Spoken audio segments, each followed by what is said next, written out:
தமிழக வெற்றிக் கழகத்திற்கு தற்போது எதிர்வரும் தேர்தலுக்கான சின்னம் ஒதுக்கீடு செய்யப்பட்டிருக்கிறது.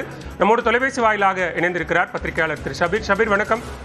தாவேக்காவுக்கு விசில் சின்னம் ஒதுக்கப்பட்டிருக்கிறது. அவர்கள் கேட்ட விசில் சின்னத்தையே பொது சின்னங்களின் அடிப்படையிலான ஒதுக்கீட்டில் கொடுத்திருக்கிறார்கள். எப்படி பார்க்கிறீங்க? இது ஒரு ப்ரொசீஜரலான ஒரு விஷயம் தான். ஒரு கட்சி எந்த சின்னத்தை அவங்க அப்ளை பண்றாங்களோ அந்த சின்னத்துக்கு வேற யாராச்சும் அது ஃபர்ஸ்ட் கம் ஃபர்ஸ்ட் சர்வ் பேசிஸ்ல தான் இந்த சின்னங்கள் என்பது அலோகேட் பண்றதோ தீர்மானிப்பதும் இருக்கிறது. ஸோ தாவேக்காவின் விருப்பம் என்பது விசில் சின்னம். அவங்க அதுக்கு முன்னாடி யோசிச்சுட்டு இருந்தது தடி சின்னம் கேட்கலாமா அப்படின்ற மாதிரி ஒரு யோசனை என்பது இருந்துச்சு. பட் விசில் சின்னம் அப்படின்றது தாவேக்காவை ஆதரிக்கின்றவர்கள் மற்றவர்கள்ட்ட ரொம்ப கனெக்ட் ஆகும்.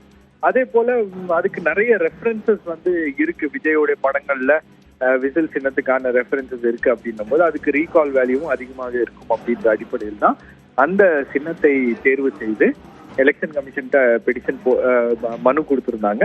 கிட்டத்தட்ட பாத்தீங்கன்னா தாவேக்கா தான் ஃபர்ஸ்ட் இந்த சின்னத்தை கேட்டு விசில் சின்னத்தை கேட்டு அவங்க தான் முதல்ல அந்த சின்னத்துக்காக அப்ளிகேஷன் ஃபைல் பண்ணது.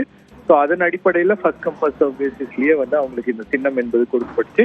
நிறைய ரூமர்ஸ் நடுவில் இருந்துச்சு. இந்த மாதிரி தாவேக்கா விருப்பப்படுகின்ற அந்த சின்னத்தை அவங்க கொடுக்க மாட்டாங்க, எலெக்ஷன் கமிஷன்ல ஏதாவது பிரச்சனையாக வரும் அப்படின்னு.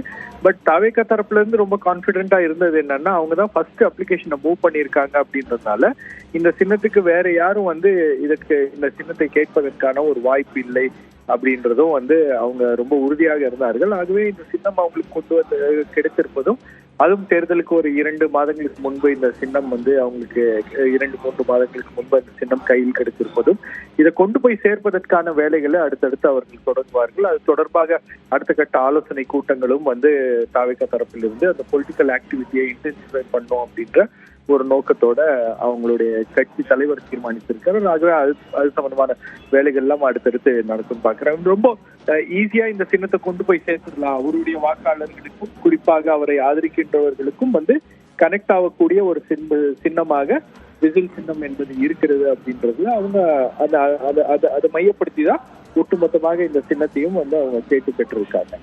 நன்றி திரு ஷபீர். இணைப்பில் கருத்துக்களை பகிர்ந்து கொண்டமைக்கு.